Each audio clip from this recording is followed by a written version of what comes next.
No Shame in the Home Game, the podcast that cares how your home feels, not looks, and that's going to be really important in today's episode. I'm here with my co-host, Sara. Hi, Sara.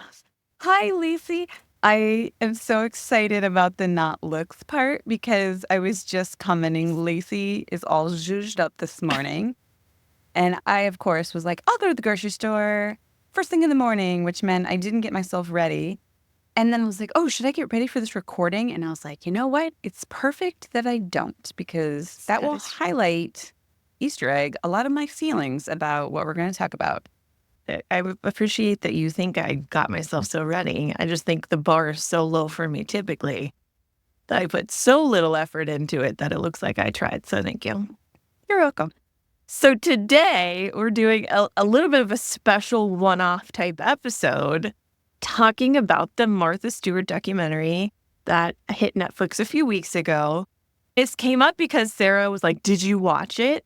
And I had been hearing about it in a few places, and I said, I haven't, but I will, and we should talk about it for the podcast. So that was my homework this weekend. I watched it. I watched it with Joe, which also was a very interesting experience that I'm sure will be peppered in throughout this. As I was watching this, I'm like, of course we're talking about this. This is so applicable to us. But I want to let you talk, Sara. Since this kind of starts with you, I'm going to let you introduce it a bit. So, interestingly enough, I was not going to watch the documentary. And then I was on Threads, of course, and somebody was posting their takeaways from the documentary. And one of them was about the stock market situation. And the way this person phrased it, it piqued my interest. And I thought, oh, there's more to this story than I knew about. And now I really am intrigued. So that was what got me to start watching it.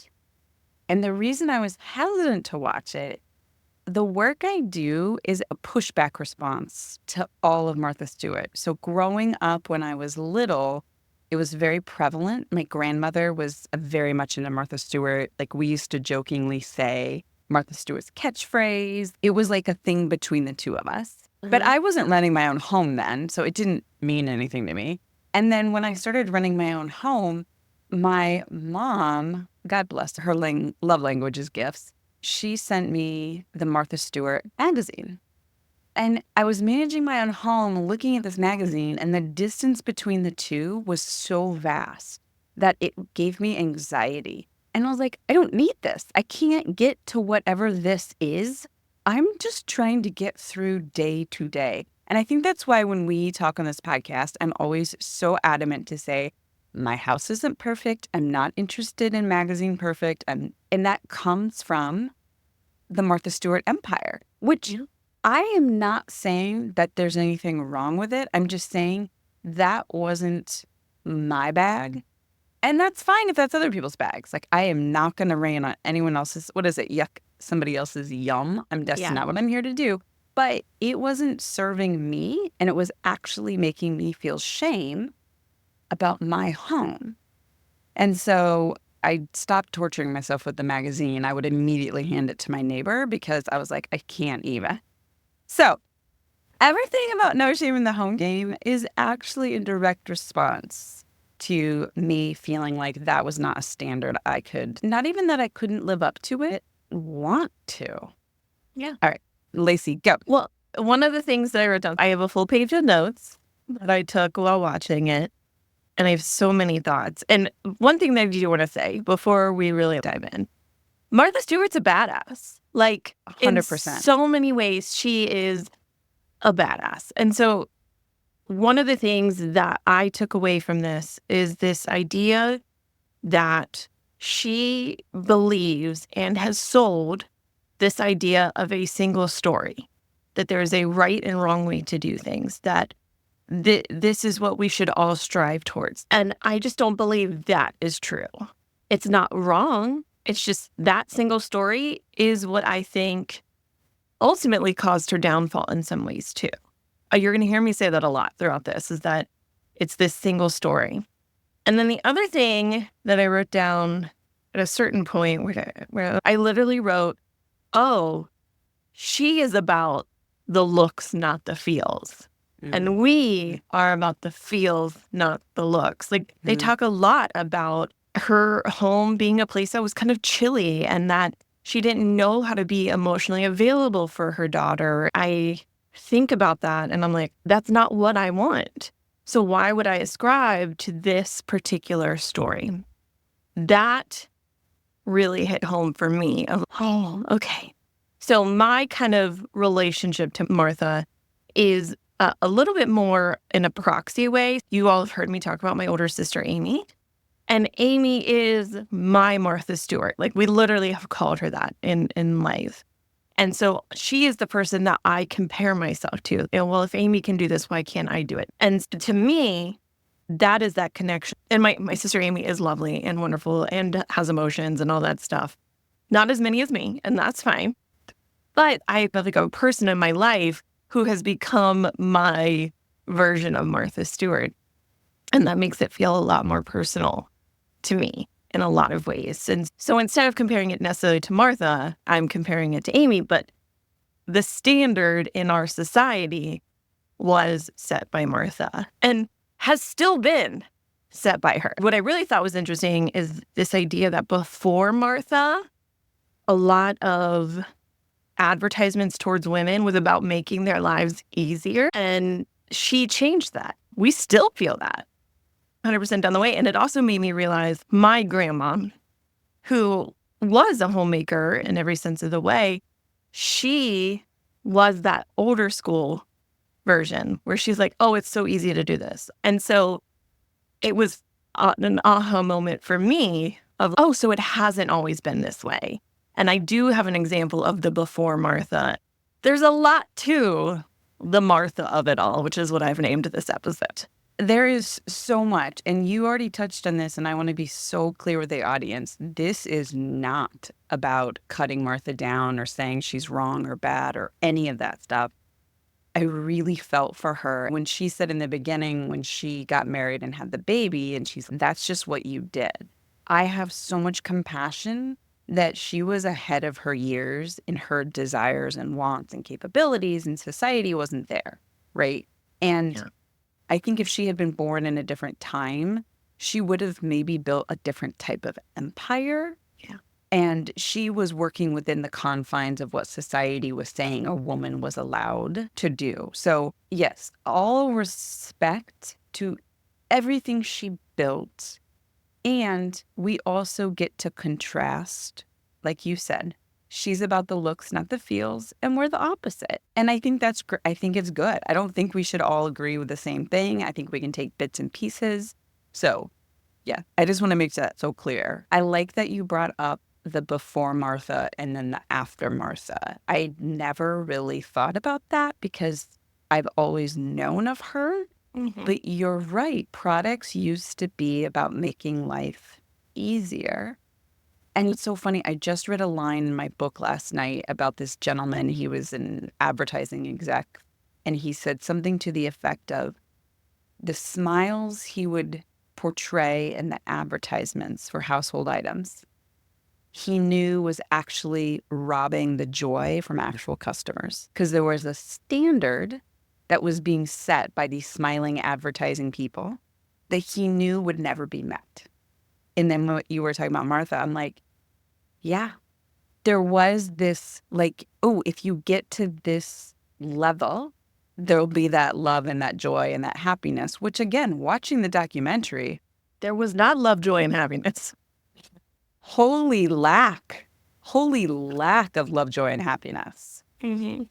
Oh my goodness. I can't wait any longer. What was Joe's takeaway? It was interesting because first thing I want to say, and I know we say it a lot, Joe and I live in a very egalitarian household. One, because that was our desire, but two, because of necessity, because of my chronic illness. And post bedtime, which he does the majority of the physical parts of bedtime. So like helping the kids get clothes on. They like to lay with him at night because he's funny and he makes them laugh. And I'm like, stop doing that because you're just riling them up before bed, but it's fine. That's his choice. That's what he does. So usually what happens is I'm already in bed and he comes in and he's like, do you need anything? Are you good? And then I usually am like listening to a book and like just relaxing and then going to bed eventually. But last night I was like, hey, I'm going to watch this Martha documentary. You don't have to watch it with me. I would like to, I don't want you to feel one of those things where I'm like, I'm not like asking you to do this as a favor to me, but I want you to know this space is open. Because sometimes at the end of the night, I'm like, I need to be alone. I'm sorry, I love you. I need to be alone. He was not interested. I just did. But I think he was like, there's this opportunity to spend time together. We'll watch it. He said, he's like, I'll probably leave like part of the way through. He stayed the whole time. So I think that is a very interesting part of it. What really was interesting with Joe is, first of all, he was like, is she a narcissist? But what we ended up, as we talked through, is he highlighted to me what I had seen and realized is like, she has a very masculine energy and brings that masculine energy and use that masculine energy to her benefit in a lot of ways. And he was making me laugh. He was like, the good and bad sides of masculine energy. You can hear her say things that toxic masculinity are hallmarks of. And I enjoyed hearing that from him because he's a man watching this, right? But at the same time, in the beginning, he was like, she did insider training, so like, why do we care about what's going on? So it was just interesting to hear him have those out loud things from his perspective. I did write down one quote from Joe. He said, I was saying she is a doer, which I can relate to, right? I like to be a doer because he's like, when is it ever going to be enough for her? And that's what I said. I don't think that there isn't enough because for her, it's the doing and the outcome it is what she wants, right? Fame, money, and growth and empire. But at the end of the day, her need to do is what's more important than those outcomes, I think. And he was like, yeah, you're right. He was like, you know what happened? He's like, she went to prison and prison made her stop. Prison made her slow down. And I just looked at him and was like, oh my gosh, Joe, you're right. Like, that was a turning point for her in a lot of different ways. And one of the big things is that it made her stop and or slow down. And she would have never done that before. And then that's something that I relate to, right? Like, I got sick and I had to stop/slow down. And even with someone who has this height of fame and success and whatnot, needed to stop in order to live a different type of life that seems more fulfilling for her emotionally today. I like that he picked up on that. And there was a line in there where somebody commented that going to prison was the door that opened up for her and that she was always so worried what people thought about her. Mm-hmm. And I love that. Just what does it matter anymore? The worst has happened. Let's just throw everything out on the wall. And let's all be honest too. Total BS that she got. I mean, trust me, I didn't expect to be on Martha's side when it comes to her case. I just kept saying to Joe, I'm like, sweet, how are they proving that she didn't recall something? Because that's really what it comes down to. She said, I don't recall. And they're trying to prove that she did recall. I'm like, how? But you do that. You can't. And I know this might seem like a really extreme comparison, but I have read a couple of books lately that have to do with witches and witch hunts, mm-hmm. and how these women weren't truly like witches in what the word means, but they were just witches because they wouldn't go along with the religious establishment. I know it sounds like such an extreme statement, but I mean, like, that was truly a witch hunt. Like, it was. She was a woman who was not conforming to what men wanted a woman to be. And it sucks. Well, and that set the stage for this takedown of this. We already know she's not likable in X, Y, and Z ways. So we're going to use that. And I thought she was prosecuted for insider trading. She wasn't. That's not what she was prosecuted for. She was prosecuted for lying to the feds, but the insider trading didn't happen. So why are they trying? It really is, like I said, whether you like her or not, it doesn't matter. The whole thing is such BS in so many ways. Such BS. It is because of that element of what you were saying about she wasn't likable in these places. So they used those to essentially prosecute her. Oh, yeah. If she had been a man, Yeah. it wouldn't have happened. And It if she had wouldn't been have a really timid, nice lady, that wouldn't happen. And I realized earlier when we were talking, and this, I'm going to jump around, but it all connects back to the Martha of it all, which is when you were talking, I realized that the epitome of the contrast is that masculine energy. And the home has been subconsciously or consciously, the home is feminine. Mm-hmm. And that's one of the things that I always say. I'm like, no, it's an organization, which is neutral. There's no gender in organization. But yeah, she was in the epicenter of something feminine. Those two things being on such far ends of the spectrum. Oh my gosh, when she was yelling at that woman about the type of knife she was using, I was like, yeah, there are 1,000 ways to tell somebody to use a different knife. She has picked most to me, it was unkind. Well, yeah, and really is actually when I wrote down, oh, she believes there is a right way to do things. And that right way is end all be all. That's what's more important. And it's because her priority is efficiency. And so what she sees as efficient is the most important thing. That's the right way. You move along. And no, that's literally that moment. It was when I got, she believes probably that your home has to look a certain way or whatnot. I'm like, but no, she believes there's a right way to live. And that has been the underpinning of everything that she's done of, I know the right way to live. I'm going to teach it to you. See, you can do it too. Anyone can do it. Which, man, she is so freaking smart in so many ways. Like Joe and I talked about how her ability to try to make that ideal, quote unquote, attainable. And she did it in multiple different places. So like with the Kmart thing. And then even when she went to prison, she was like, all right, we're going to make this attainable. We're going to have cucumber sandwich.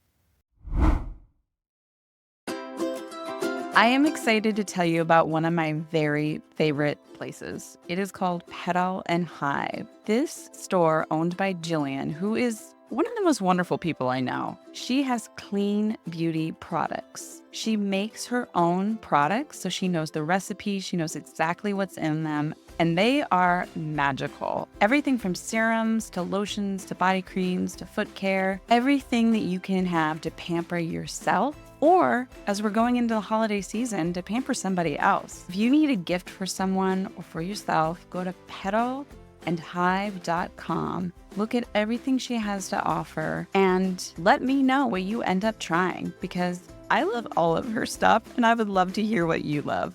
So again, go to petaleandhive.com for some self-pampering goodness. If you love No Shame in the Home Game, we want to hear about it. Take a few moments today and give us a 5-star review on your podcasting platform of choice. This helps others find the show so we can help everyone feel good in their home.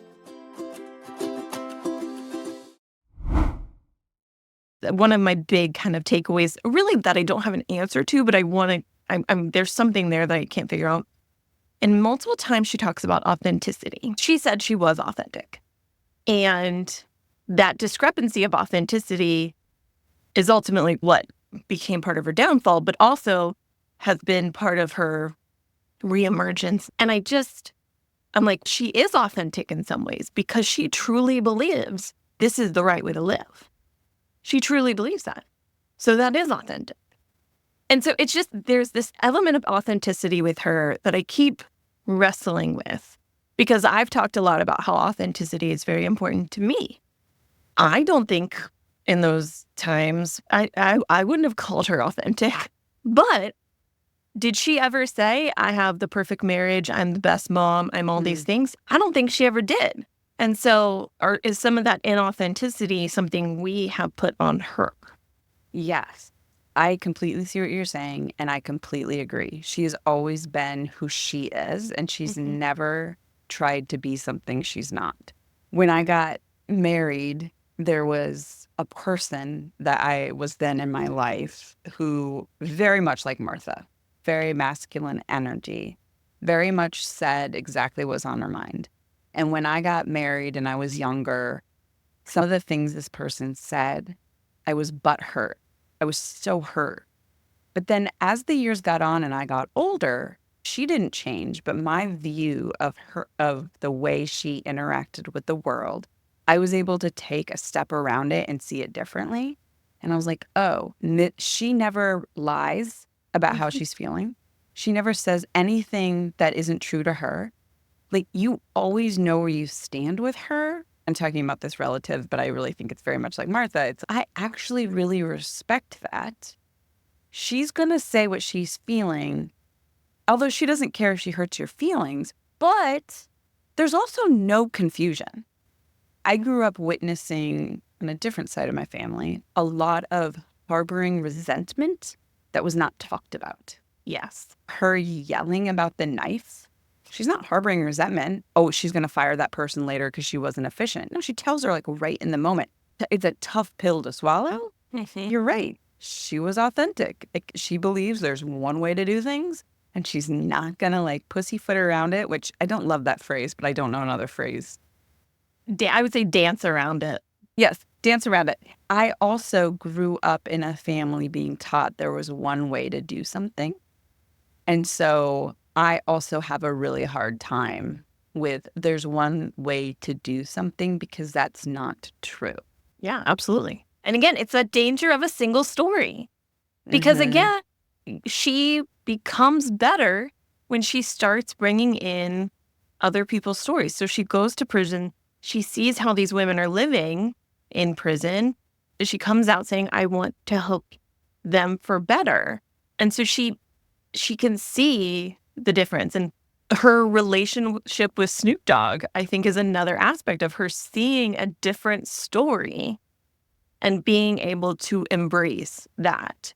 And that's why I think what we are doing here is something I'm so passionate about, because we say from the bat, this is not a single story. It's your home. It's how it works for you. We talk about how it works in other people's homes so that you can have perspectives, so that you can see other ideas. There is not one right way. And it makes me sad, especially where we are right now in the world as far as being so divided, because what it's doing is it's really not allowing for multiple stories to exist at the same time. And I think that is so powerful.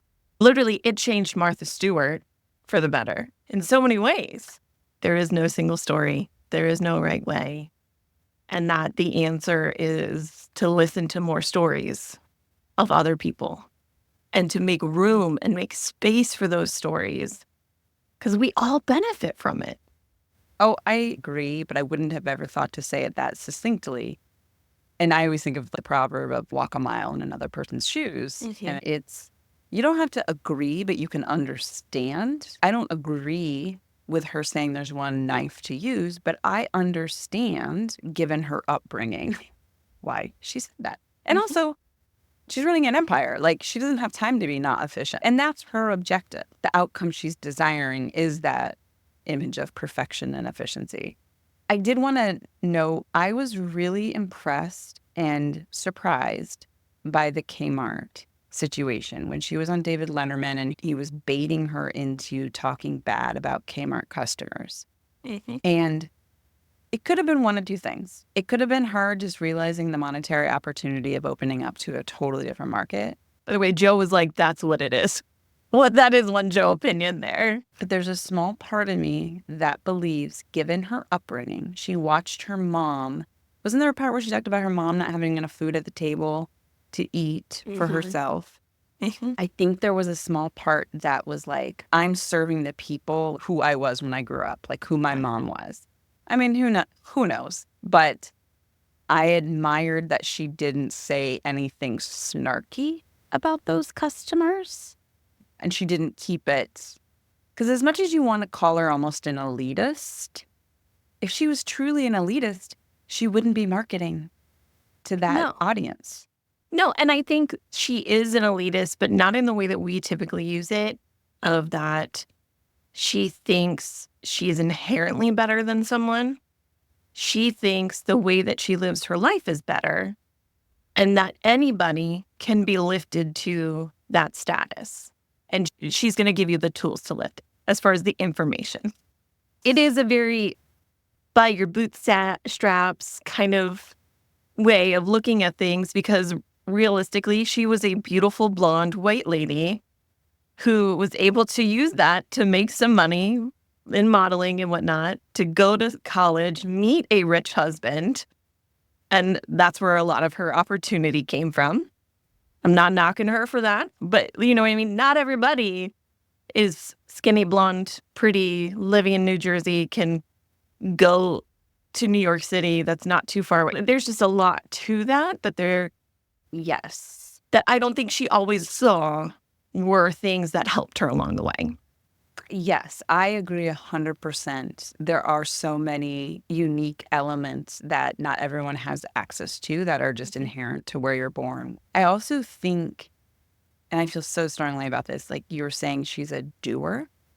I think there are different types of, I don't know what to call it. It's almost like your internal energy. She could run on 2 hours of sleep. If you think about different computers like RAM and storage and all that stuff, she obviously has the top of the line in how much her physical body can do, how much her mental capacity can hold and juggle. And I think that's something you're born with. I do not think I truly, in my heart, I don't believe that you can become that person. I don't believe that everybody is capable of that level. And I say that because my sister and I, complete opposite. I always joke she's half robot because I do not understand how she does everything she does. And I'm sure she's more like Martha in that way. And she can run on 4 hours of sleep. And then you look at me and I'm mentally tapped out, exhausted on things. So yes, I think Martha, if she got outside of her singular story even more and realized, no, not everyone can truly work as hard, physically and mentally. Mm-hmm. And that's okay. And that's just fine. And the other thing that I realized, I'm like, oh, she can do so much because efficiency is her priority, right? If she's doing everything as efficiently as possible, she can fit more and more in, which commendable, great. Not my priority. Are there certain things that I'm like, why are you doing like that? It's the hardest way possible to do that. But maybe it's not the hardest way possible for that person. I think efficiency is so person specific that she found the right ways for her. And that also led to her to be able to do all these things. But even efficiency is dependent on who you are and what you need and all that stuff. Well, and it's that balancing out of efficiency at the expense of fill in the blank. And to use it to focus on a different aspect, having everything look that certain polished way. To me, it doesn't feel inviting and relaxing. It looks great. But have you ever been in somebody's house where you almost feel like you don't want to breathe? You sit like on the edge of the couch because you don't even want to lean back and feel comfortable. You know what I mean? Like to that extreme of, yeah, so everything looks perfect, but is she enjoying it? Is she enjoying her flower garden? Or is she just seeing everything that can be improved upon? What's the point? What's the point of all that if you can't in your soul feel the enjoyment? And one thing I will say, as you were talking, maybe that is enjoyment for her. I think she gets enjoyment from efficiency. I think that is something that, and maybe it's not enjoyment, maybe it's fulfillment. I don't know the right word. I'm not in her body. I don't know. But I think she inherently gets that, which is great for her. But that sounds stressful to me. Okay, yeah, I hear what you're saying about the efficiency, but let's focus on not the efficiency of a process, but let's focus on what is. And I think what is she's looking for a perfection standard. So instead of efficiency, do you think that she ever is able to enjoy? Because I don't think, I think perfection is like Sisyphus and the rock. I don't think it exists. So my question is, do you think that she can ever be in her house and rest because she thinks everything is quote unquote perfectly done? That is a great question. Literally, and I wrote down this as a quote because it's like the last thing she says is imperfection is something you can deal with. That's something she's learned. You can conquer it or deal with it as in you can be okay with it. You can try to be okay with it. Like that's literally her, like a quote she says, imperfection is something you can deal with. And I think the answer is no, she can't, but she's trying. Which is something I can relate to. I can't do that, but I know it's something I should strive to. It's taken her however old she is to get to that point. And that sounds exhausting, but. And I love that we've been able to like discuss this, and I've been able to really work out like what part of her story am I projecting my childhood and seeing it through that lens. And I think the big takeaway for me, and again, focusing on this is why we have this podcast and why we're trying to reach out to people, is I just, growing up, didn't think that there was a second option. Mm-hmm. I thought that it had to, no, it's this or you have an F. Yeah. And what I'm so passionate about, and you share this too with our work, it's just, is your home running how you want it to so that you can eat and sleep and have clean clothes and go outside and do whatever else you want to be doing with your time? I just want people to know they have an option, and one isn't right and one isn't wrong. You hear me talk a lot about my chronic illness here on Sharing the Middle and on No Shame in the Home Game. Hydration is one of the biggest things that I can do to help take care of myself. And really, this is true for anyone. There are a lot of hydration options out there, but there is one that I know that supports others with chronic illness, and that's Buoy. They have drops for hydration, different types of hydration depending on your needs. Also, some other things like mental clarity and tummy troubles. They also have a salt that you can put in things to help with your hydration. And I put mine in my coffee every morning, and it helps make it taste even better. I was able to get an affiliate link with Buoy, which, if you remember, affiliate links are good for me and you and the company, that if you want to buy it, if you use our link at joyfulsupportmovement.com/Buoy, which is BUOY. By the way, do I say that weird? I don't know. They'll know that we sent you. You can help support Sharing the Middle and the Joyful Support Movement by using our link while supporting your own hydration and other people with chronic illness. So it's wins all around. I hope you check it out and like it just as much as me. Can I share a win that I had this weekend that felt big for me? Of course. And things all happen at the right time. We had our extended family Thanksgiving yesterday on Sunday. Oh, I took on the task of having my kids do crafts to be like table decorations and such. And I did it in a way that felt good, that had a good outcome still. So I didn't meet my goals. If you saw, I posted an Instagram reel about me trying to make these pine cone turkeys that just ended up like googly-eyed pieces of poo. But there are other parts of it that I did get done, and that like my kids did like handprint things that became runners on tables that we were going to turn into turkeys, but then didn't become turkeys. And I was like, that's fine.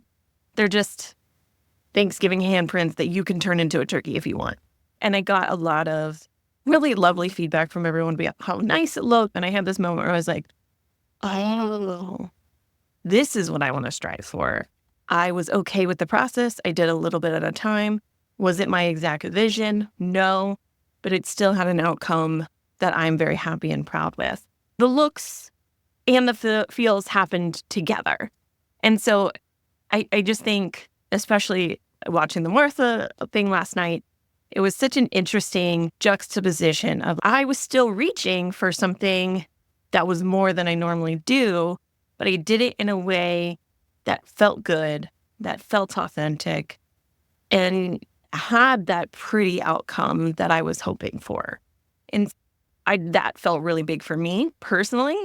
And then to watch the Martha thing after that of, oh, look how far I've come. You know what I mean? I did end up with something pretty, and I was able to do it in a way that felt good and didn't feel like torture and that I beat myself up the whole time with. And I share that because to show both things can happen at the same time.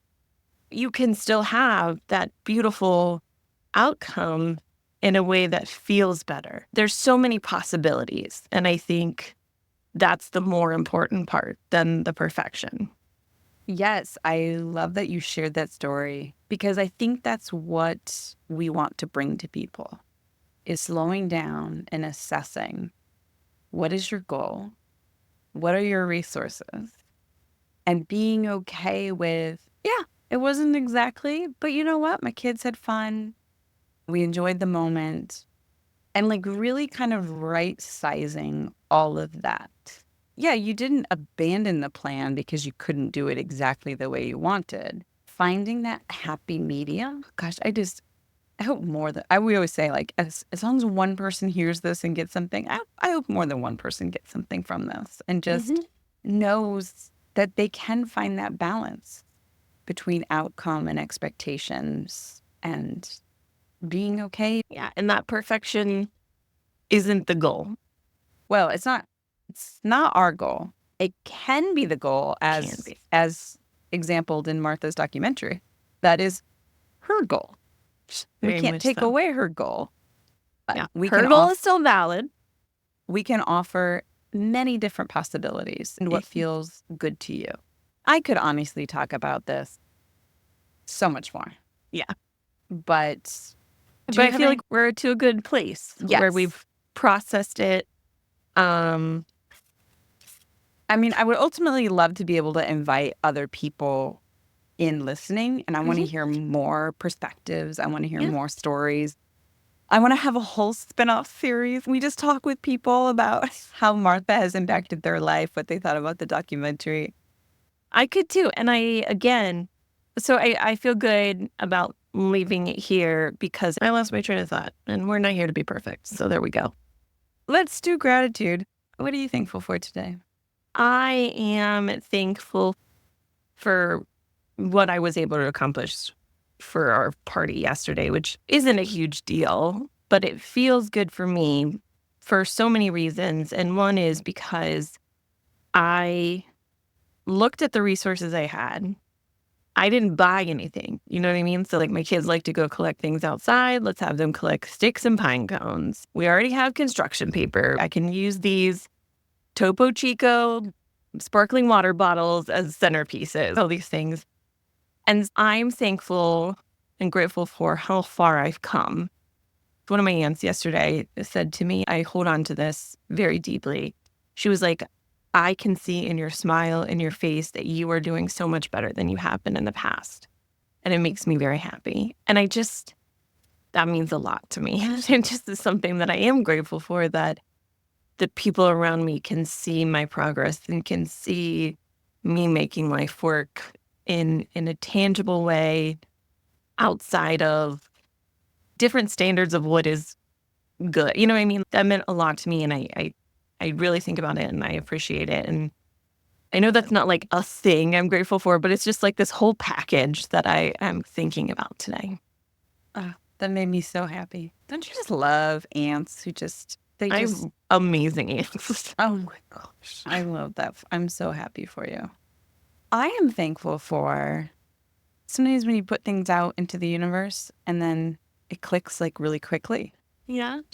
So I have toyed with the idea for years about trying a fake Christmas tree, which is weird because I love real trees. I love being outside around trees.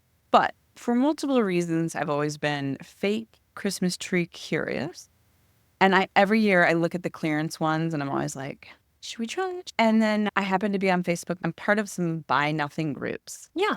And I just happened to be on 5 minutes after this lady posted about this tree that she was giving away. And so I was like, I can be there tomorrow morning. So I'm just thankful for, I don't know, is it coincidences, serendipity, for things working out, and I don't know how many years we'll do this, but I'm glad that I get to try it at zero expense. Yeah. And then maybe I like that feeling of passing things along. It feels good. I don't know what to call it. I like good. serendipity. I'm loving and learning more and more about the universe delivering when you need it and just taking those opportunities when you can. Yes. Yeah. That just felt good. And let me say, back to Martha. Martha took opportunities. That's something that I'm always very impressed with. So kudos to her for that. Kudos to anyone for taking the opportunities that presented to them. Kudos to everyone for showing up. Showing up. That's all we got to do is just show up. Yeah. I really enjoyed this episode. I really want to talk about it more sometime. I love my Real Housewives. Yeah. And the most of the podcasts I listen to are people talking about Real Housewives. And so part of my dream is someday to be on one of those podcasts, but not host one. And this just solidified that I enjoyed watching it for a purpose, knowing I'm going to talk to somebody about it, but I get too intense for it to be all the times. Just also confirming that for me. It was good. I really want that to happen for you. 2025 goals. Yeah, 2025 goals. I would love to be a guest on a Housewives Recap podcast so I can give my opinions and then go off into the ether without having responsibility of them afterwards. Oh, Thank you, Sarah. Thank you, Lacey. thanks for listening to No Shame in the Home Game. We hope you can take a little nugget to use in your own home. Remember to subscribe to the podcast in your player of choice, like us on social media, rate and review, and share with all of your friends.